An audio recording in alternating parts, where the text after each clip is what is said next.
नमस्कार। व्यापार की खबरों में आपका स्वागत है। मैं हूं आपके साथ आकाश। अब देखते हैं खबरें विस्तार से। अमेरिकी टेक्नोलॉजी फर्म कॉलकॉम के साथ मिलकर रिलायंस जियो ने अमेरिका में अपनी 5G टेक्नोलॉजी का सफल परीक्षण किया है। अमेरिका के सैन डिएगो में हुए एक वर्चुअल इवेंट में यह घोषणा की गई। रिलायंस जियो के प्रेसिडेंट मैथ्यू ओमान ने क्वालकॉम इवेंट में कहा कि क्वालकॉम और रिलायंस की सब्सिडियरी कंपनी रेडिसिस के साथ मिलकर हम 5G टेक्नोलॉजी पर काम कर रहे हैं ताकि भारत में से जल्द लॉन्च किया जा सके। कभी बेटी की शादी में 500 करोड़ रुपए का खर्च कर सुर्खियों में रहने वाले स्टील किंग लक्ष्मी मित्तल के छोटे भाई प्रमोद मित्तल ब्रिटेन के सबसे बड़े बैंकरप्ट घोषित किए जा सकते हैं। 64 साल के प्रमोद मित्तल का कहना है कि मुझ पर 27,000 से ज्यादा करोड़ रुपए का बकाया है। मैंने अपनी तमाम संपत्ति एक सौदे में गंवा दी। अब मेरे पास इनकम का भी कोई जरिया नहीं है सिवाय दिल्ली के पास एक जमीन के, जिसकी कीमत मात्र 4300 रुपए थी। मेरे पास कुल जमा 1.5 करोड़ रुपए रह गए हैं। मेरी अपनी कोई कमाई नहीं रह गई है। कारोबारी सप्ताह के तीसरे दिन बाजार में तेजी है। बीएसई सेंसेक्स 315 अंक ऊपर 40,859 पर और निफ्टी 79 अंक ऊपर 11,986 स्तर पर कारोबार कर रहा है। बाजार में सभी सेक्टर्स में खरीदारी है। निफ्टी बैंक इंडेक्स में 304 अंकों की बढ़त है। निफ्टी में बीपीसीएल और टाटा मोटर्स का शेयर 2-2% की तेजी के साथ कारोबार कर रहे हैं।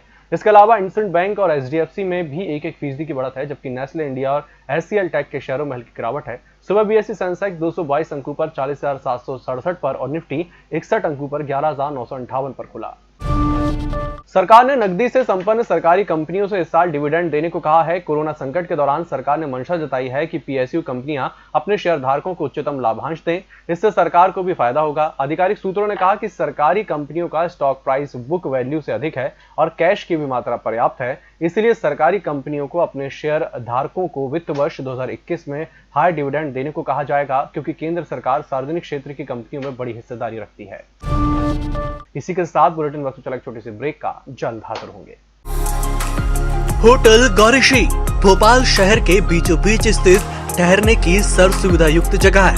Room available in affordable prices और facilities free Wi-Fi, AC, TV, parking, security, lift, full sanitised room, toiletry kit. Hotel Gaurishree, hall number 8, Chittor complex, MP Nagar, zone 1, Bhopal. Phone number 7898128620। Break के बाद एक बार फिर से आपका स्वागत है।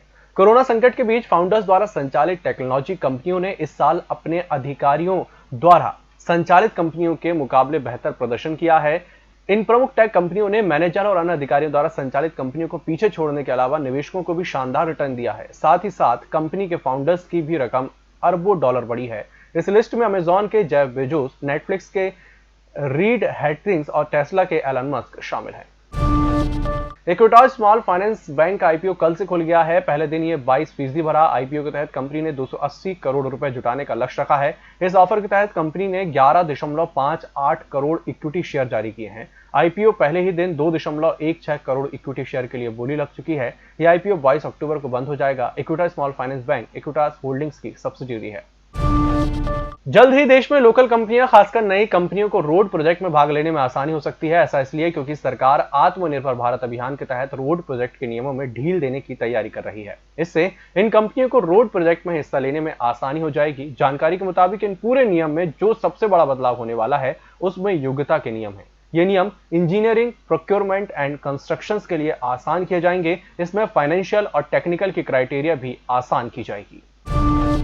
फ्यूचर ग्रुप और रिलायंस इंडस्ट्रीज के बीच डील को लेकर दायर की गई अमेजॉन की याचिका पर कुछ ही दिन में फैसला आ सकता है। इस मामले में आर्बिट्रेशन पैनल ने सुनवाई पूरी कर ली है। इस फैसले से डील पर असर पड़ेगा। अमेजॉन ने इस मामले में कोई टिप्पणी करने से मना कर दिया है। साथ ही फ्यूचर और रिलायंस ने भी कोई जवाब नहीं दिया है। आपको बता दें कि किशोर बियानी ने फ्यूचर समूह का कुछ हिस्सा रिलायंस इंडस्ट्रीज की रिटेल कंपनी को 24,713 करोड़ रुपए में बेच दिया है। इसी पर अमेजॉन ने फ्यूचर समूह के खिलाफ एक याचिका दायर की है। अमेजॉन ने आरोप लगाया है कि यह डील एग्रीमेंट के नियमों का उल्लंघन करती है।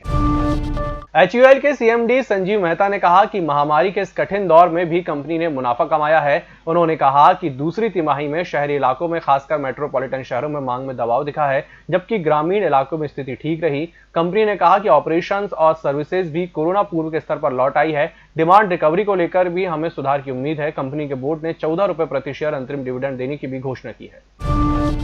असम में देश के पहले मल्टी मॉडल लॉजिस्टिक्स पार्क का निर्माण किया जाएगा। इस पार्क की रेल, सड़क, हवाई और जलमार्ग से सीधी कनेक्टिविटी होगी। केंद्रीय सड़क परिवहन और राजमार्ग मंत्री नितिन गडकरी ने इस लॉजिस्टिक पार्क का शिलान्यास किया। इस बुलेटिन में फिलहाल इतना ही। इसी के साथ मुझे दीजिए इजाजत। नमस्कार।